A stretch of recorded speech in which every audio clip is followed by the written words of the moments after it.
Uh, Good morning, all my friends.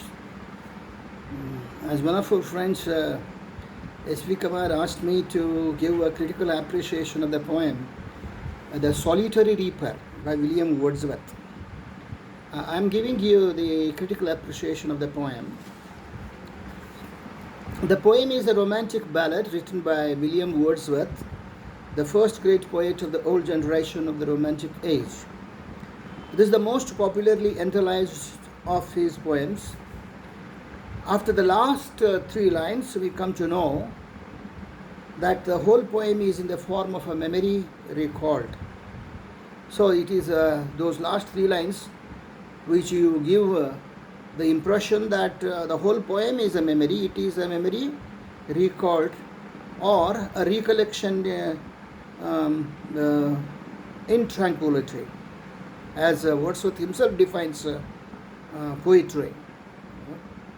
This poem was written in 1805 and published in 1807, but is based on the actual visit of the poet with his sister Dorothy in 1803 to a village named Balquhidder,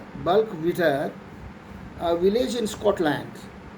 It is a place of valley, hills and valley, and so the hills and valleys are well described in the poem. The word Highland lass refers to the young girl from Scotland. Lass means girl. When you begin to read the poem, you feel that it is the actual moment of the poets listening to the song of the reaper, who is lonely and singing a sad song while cutting the grass, bending over the sickle.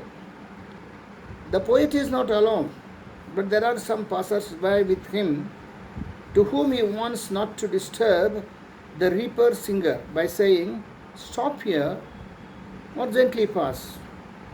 The singer is far away, but she is seen or unseen by the poet and the passers-by.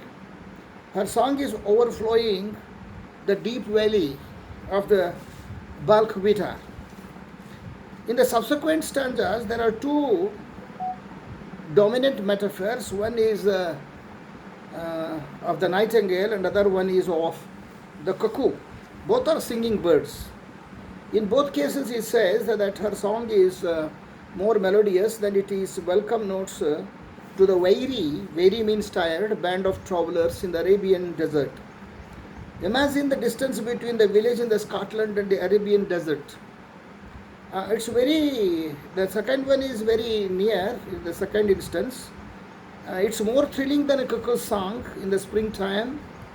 Her song breaks the silences of the far off Hebrides. You know, Hebrides are islands are very close to Scotland in the north, taking geography into consideration.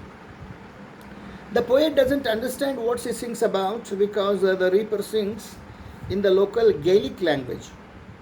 So he asked whether any one of his passerby can tell him what she sings about.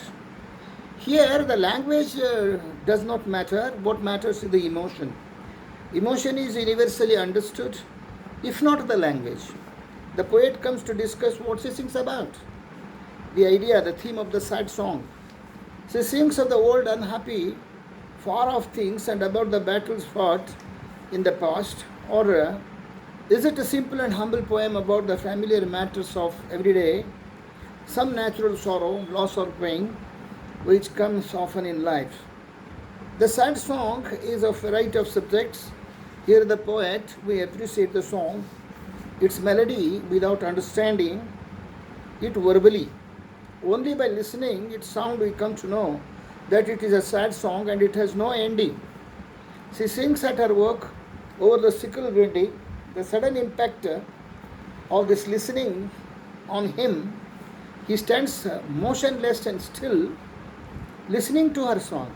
In a sense, the poem has a hypnotic power and throws impact on him. The last three lines convey us that it's a memory that remains in the heart of the poet. He might have gone in search of her, but he couldn't hear her song again. It's remembered by the poet for a long time in his memory, but in fact it stopped. The meaning of the words heard no more is that she might have died and song stopped forever. The poet might have fell in love with her because of her melodious song. The same meaning is given in P.V. Shelley's poetic lines, or sweetest songs of those tell of saddest thoughts. Of course, the rhyming scheme of the first stanza is A, B, C, B, D, D, E. Some lines are of iambic pentameter, not all.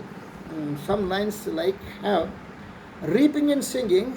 We have it's a trochee in the first line.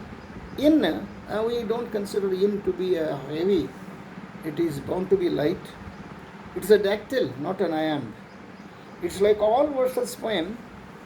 It is in the form of a colloquial song. It is in the form of colloquial style, we should say.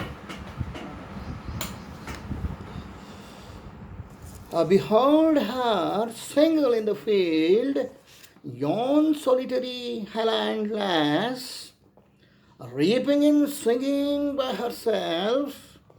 Stop here or gently pass. Alone she cuts and binds the grain and sings a melancholy strain. Oh, listen, for the wail profound is overflowing with a sound. No nightingale did ever shout more welcome notes to weary bands of travellers in some shady haunt among the Arabian sands. A voice so thrilling, never heard in springtime from cuckoo bird, breaking the silence of the seas among the farthest Hebrides. Will no one tell me what she sings? Perhaps the plenitude numbers flow for old, unhappy, far-off things and battles long ago. Or is it some more humble lay, familiar matters of today? Today, light and heavy. It's the prosody. Some natural sorrow, loss, or pain that has been and maybe again. Whatever the theme, the maiden sang, as if her song could have no ending. I saw her singing at her work and over the sickle bending. I listened, motionless and still, and as I mounted up the hill, the music in my heart I bore. Long after it was heard no more. Thank you.